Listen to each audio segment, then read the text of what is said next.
Hi students, welcome back to the channel. So coming back to the topic, that is operating system thread modeling. In last 29 and lecture number 30, we have already discussed the thread introduction, its advantages and disadvantages. Also we have covered user level as well as kernel level threads. Now we are going to cover three basic thread modeling that include many-to-one, one-to-one and many-to-many. All these three types are very important. So at first we will start with many to one model. Many to one. Here remember one important point. Here many means what? Here many means users and one means kernel. Remember one point. In case of many to one or many to many, the first point that we have written here is always the user and second point is always the kernel. Okay, so here many to one means many users are approaching to one kernel only. Okay, many user level threads, it means many user level threads are approaching to only one kernel level thread.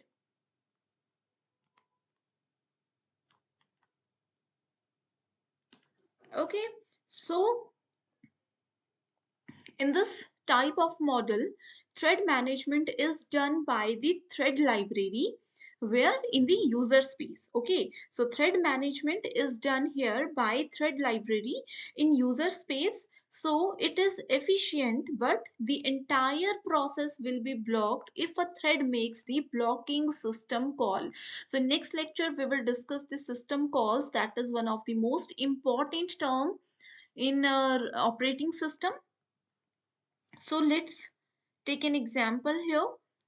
Let's say here we have 1, 2, 3 and 4 user level threads and only one kernel level thread.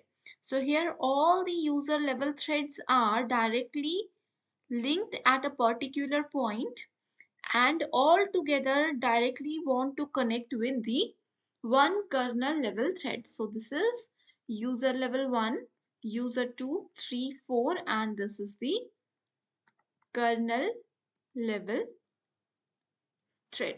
Okay, so I hope students our first type many to one thread modeling is clear to you. Right, so next type we have is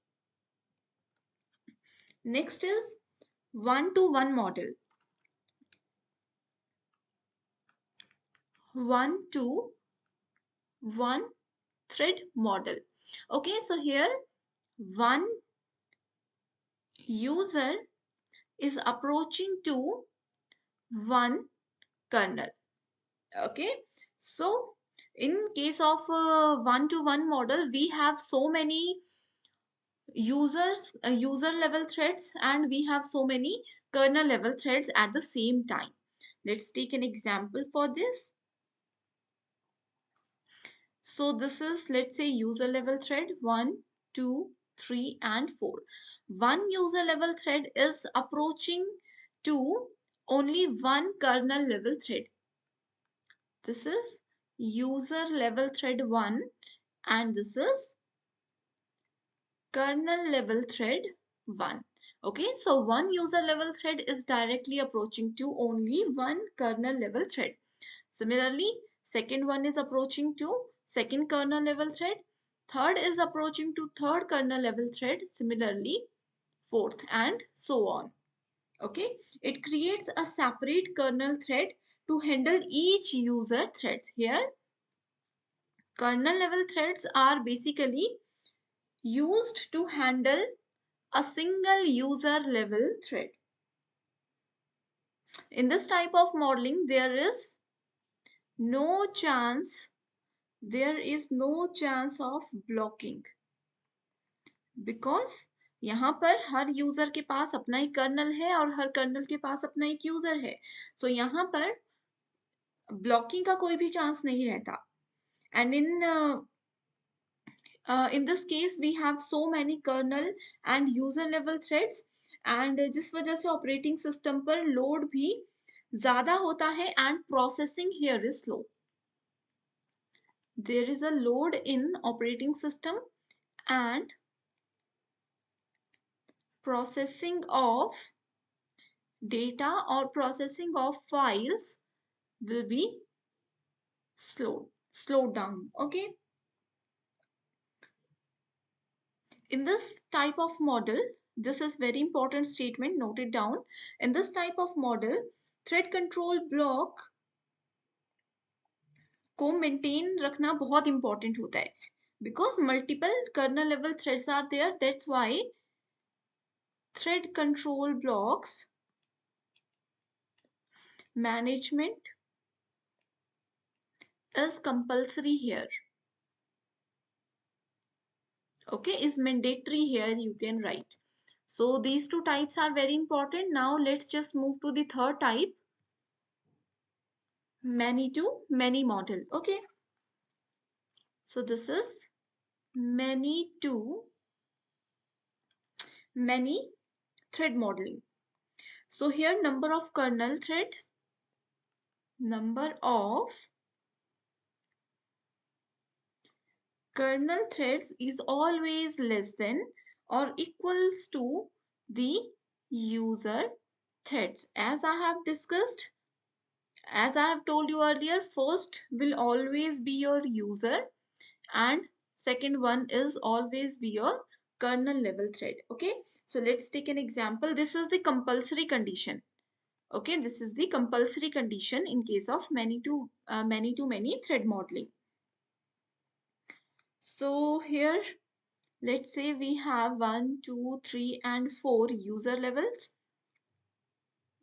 They all are connected here at a point X, and here we have different kernel level threads, many to many.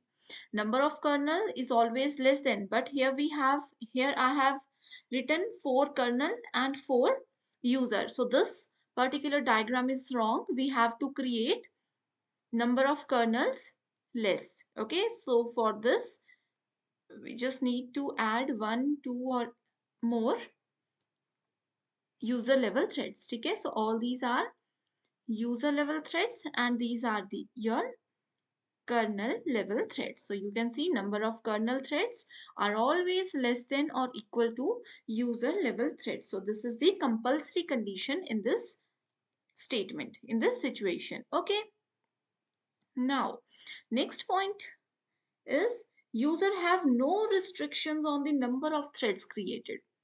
User have no restrictions here. Next point you can write is blocking kernel system calls do not block the entire process. If you block any of the kernel system here, it does not affect any process. It does not block the entire running process. So this is the advantages as well as important characteristic of many to many model. Okay, now you should also note 3 important points related to these models. First point is, in case of many to one model, the concurrency level